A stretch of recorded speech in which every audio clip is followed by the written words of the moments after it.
and reduce potential LMIA fraud, such as removing additional points that candidates receive under express entry for having a job offer.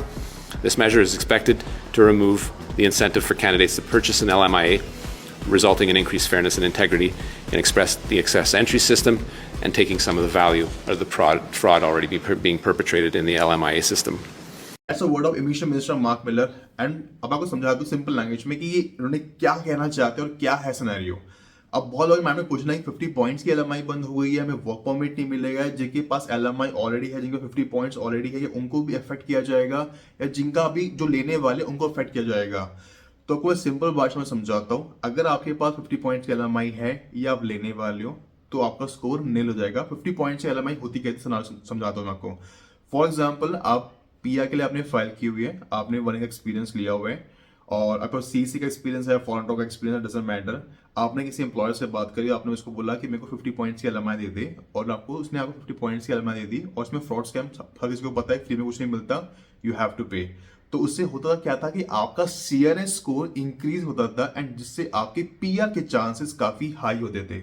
तो 50 points LMI वाला system remove कर दिया गया है। Means अगर आपके पास already है भी तब भी 50 पॉइंट्स कम हो जाएंगे। अब लेने वाले हो तो मत लेना, it just a waste of money.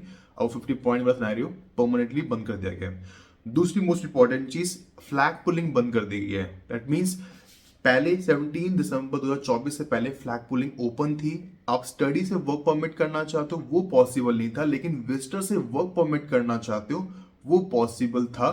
अगर आप लो वेज में आते हो, कंस्ट्रक्शन में, हेल्थ केयर में, तब भी पॉसिबल था। मीडियम वेज, हाई वेज, किसी भी इंडस्ट्री में आते हो तब भी पॉसिबल था, आप विजिटर से वर्क परमिट कन्वर्ट करवा सकते थे।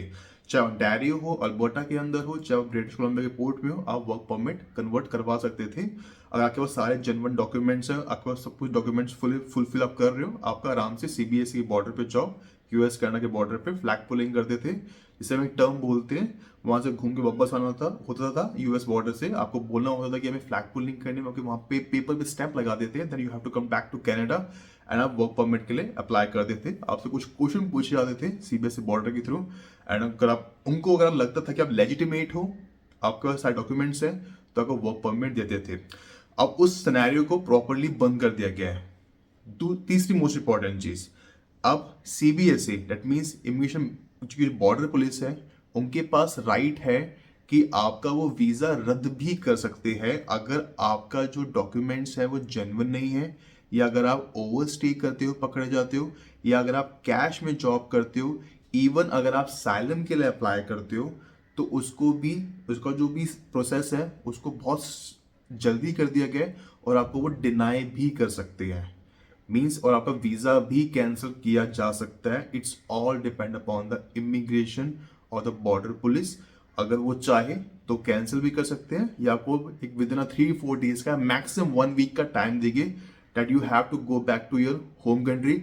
आपका इसमें पासपोर्ट रख लिया जाएगा और आपको बोला जाएगा कि टिकट कराओ, जब आपको जाना होगा हम आपको पासपोर्ट आपके दे देंगे आपको एयरपोर्ट पे पहुंच के।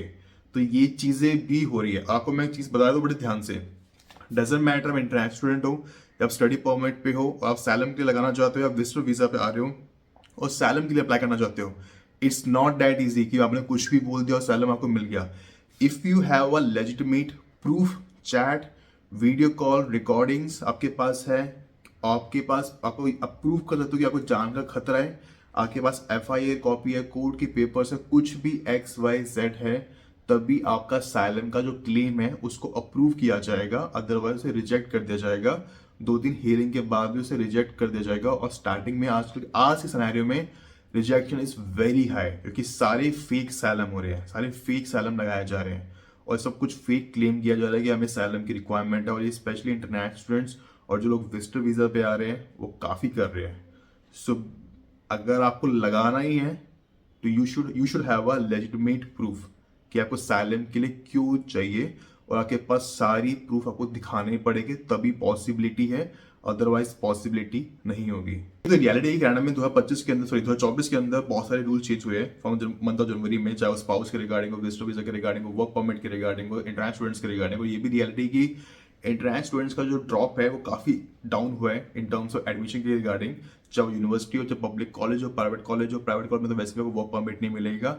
देखो, अगर आपके माइंड में ना एक क्वेश्चन होता है और बहुत लोग पूछते हैं कि अगर हम वर्क परमिट पे आए या स्टडी परमिट पे आए, देखो मैं आपको ना एक ही चीज कहूंगा और मैं ये आपको बहुत टाइम से कह रहा हूँ और स्टार्टिंग से भी बोलते जा रहा हूँ, वर्क परमिट पे तब आओ, पहले अपनी प्रोफाइल को चेक करो आपका स्कोर कितना बन रहा है।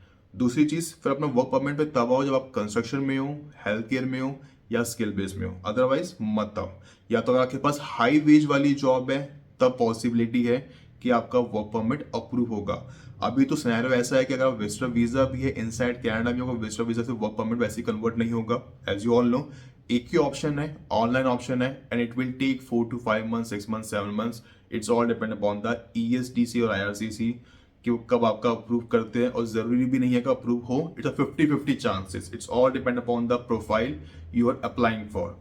सो chance of getting a approval, it's little bit low, but it's all depend upon your past qualification, experience and the industry, और आप किस प्रोविंस में जा रहे हो।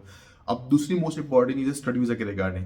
स्टडी वीजा पे मैं आपको एक ही एडवाइस करूंगा, स्टडी वीजा में तभी आना और तभी आपका अप्रूव होगा, या तो आप कोई प्रोफेशनल कोर्स लो, या तो आप मास्टर्स कोर्स लो, या तो आप कोई हेल्थ केयर से रिलेटेड कोर्स लो, तभी पॉसिबिलिटी है to get into the approval और आपको एडमिशन मिलेगा और आप अपने स्पाउस को बुला सकते हो। अदरवाइज डिप्लोमा सर्टिफिकेट 1+1 कोई बेनिफिट नहीं है। It's just a waste of money. आप चाहे उसकी फीस पे करो चाहे फीस ना पे करो, मतलब जो भी आप पे कर दो $100 स्टार्टिंग में एडमिशन फीस, तो पॉसिबिलिटी नहीं है आपको इसमें एडमिशन नहीं मिलेगा। आज के टाइम पे उनका बस एक ही फोकस है, हर किसी को कनाडा से बाहर निकालो। और मैं आपको एक रियलिटी और समझा देता हूँ, बहुत ध्यान सुनना। कनाडा में अपॉर्चुनिटी नहीं है इतनी। अपॉर्चुनिटी क्रिएट कर सकती हो अपने लिए तो ही पॉसिबिलिटी है, और क्रिएट तब कर पाओगे जब आपके पास स्किल्स होगे, कॉन्टैक्ट होगी, नॉलेज होगी, आप सही प्रोविंस में होगे, आपके पास कनेक्शंस है, तभी पॉसिबिलिटी है। और आप एडजस्टेबल हो कोई भी जॉब करने के लिए। 30-35 लाख लगा के आना, 25 लाख, 30 लाख, 20 लाख लगा के आना, I don't think so it's a worth it until and unless if you choose the right province, right course, if you have a right profile and आप सही कोर्स को ऑप्ट कर रहे हो और आपके पास स्किल्स है तो। अदरवाइज धक्के खाओगे और कुछ नहीं होगा। उबर यही चलाओगे, कोई बेनिफिट नहीं है। उबर में भी बहुत कंपटीशन है। ड्राइविंग वाला काम मत करो, कुछ सीख के आओ, कुछ भी सीख के आओ, एक नहीं कम से कम मल्टीपल चीजें सीखो, और आप फ्रीलांसिंग भी कर सकती हो और आपको आराम से कोई पार्ट टाइम जॉब भी मिल जाए। इतने आप इतना अर्न कर लो कि आप अपने लिए खुद सर्वाइव कर सको, अपने FR एक्सपेंसेस कवर अप कर पाओ। सो वीडियो को यहीं पेंड करता हूँ, and if you have any question regarding anything let me in the comment section. तो goodbye and have a great day.